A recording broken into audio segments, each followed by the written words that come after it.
राजा विक्रमादित्य का सिंहासन खेत में क्यों दबा दिया था, जिसे देखकर दुनिया हैरान रह गई।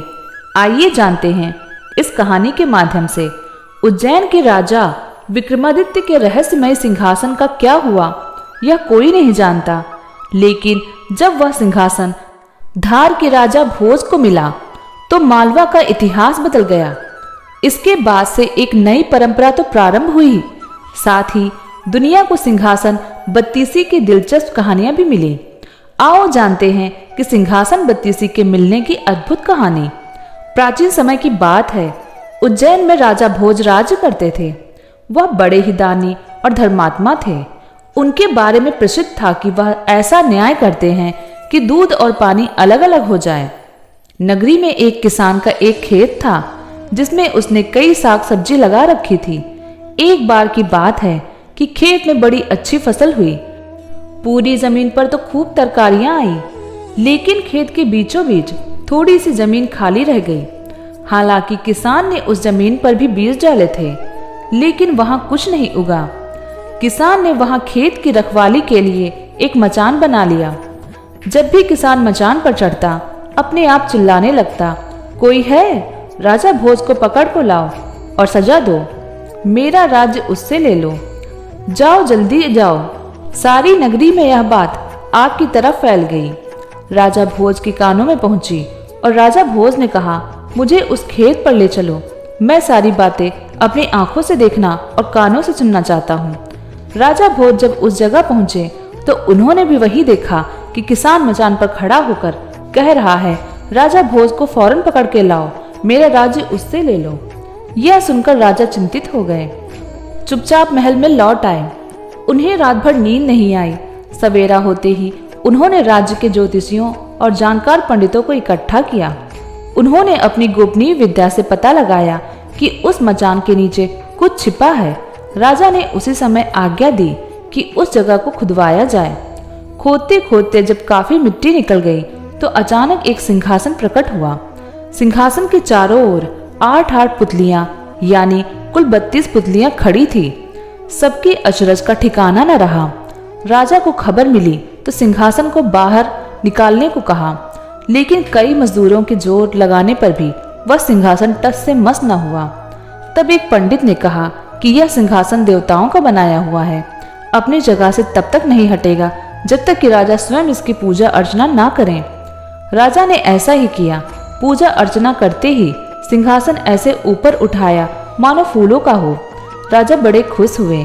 सिंहासन में कई तरह के रत्न जड़े थे जिनकी चमक अनूठी थी। सिंहासन के चारों ओर 32 पुतलियां बनी थी। उनके हाथ में कमल का एक एक फूल था। राजा ने हुक्म दिया कि खजाने से रुपया लेकर सिंहासन दुरुस्त करवाएं। सिंहासन सुंदर होने में 5 महीने लगे। अब सिंहासन दमक उठाता, जो भी देखता देखता ही रह जाता। पुतलियां ऐसे लगती मानो अभी बोल उठेंगी। राजा ने पंडितों को बुलाया और कहा, आप लोग कोई अच्छा मुहूर्त निकालें, उस दिन मैं इस सिंहासन पर बैठूंगा। दिन तय किया गया। दूर दूर तक लोगों को निमंत्रण भेजे गए। तरह तरह के बाजे बजने लगे। महल में खुशियां मनाई जाने लगी। पूजा के बाद जैसे ही राजा ने अपना दाहिना पैर बढ़ाकर सिंहासन पर रखना चाहा कि सारी पुतलियां खिलखिलाकर हंस पड़ी। लोगों को बड़ा अचंभा हुआ कि यह बेजान पुतलियां कैसे हंस पड़ी। राजा ने अपना पैर खींच लिया और पुतलियों से पूछा, ओ सुंदर पुतलियों, सच सच बताओ कि तुम क्यों हंसी? पहली पुतली का नाम था रत्नमंजरी। राजा की बात सुनकर वह बोली, राजन, आप बड़े तेजस्वी हैं, धनी हैं, बलवान हैं, लेकिन इन सब बातों का आपको घमंड भी है। जिस राजा का यह सिंहासन है वह दानी, वीर और धनी होते हुए भी विनम्र थे, परम दयालु थे। राजा बड़े नाराज हुए। पुतली ने समझाया, महाराज, यह सिंहासन परम प्रतापी और ज्ञानी राजा विक्रमादित्य का है। राजा बोले, मैं कैसे मानूं कि यह राजा विक्रमादित्य मुझसे ज्यादा गुणी और पराक्रमी थे। पुतली ने कहा, ठीक है, मैं तुम्हें राजा विक्रमादित्य की एक कहानी सुनाती हूँ। सिंहासन बत्तीसी की पहली पुतली रत्नमंजरी ने सुनाई एक कहानी। इसके बाद एक एक करके 32 पुतलियों ने राजा विक्रमादित्य की महानता और शिक्षा की कहानी सुनाई। 32वीं रानी रूपवती। राजा भोज का परिचय परमार वंशी राजाओं ने मालवा के एक नगर धार को अपनी राजधानी बनाकर 8वीं शताब्दी से लेकर 14वीं शताब्दी के पूर्वार्ध तक राज्य किया था।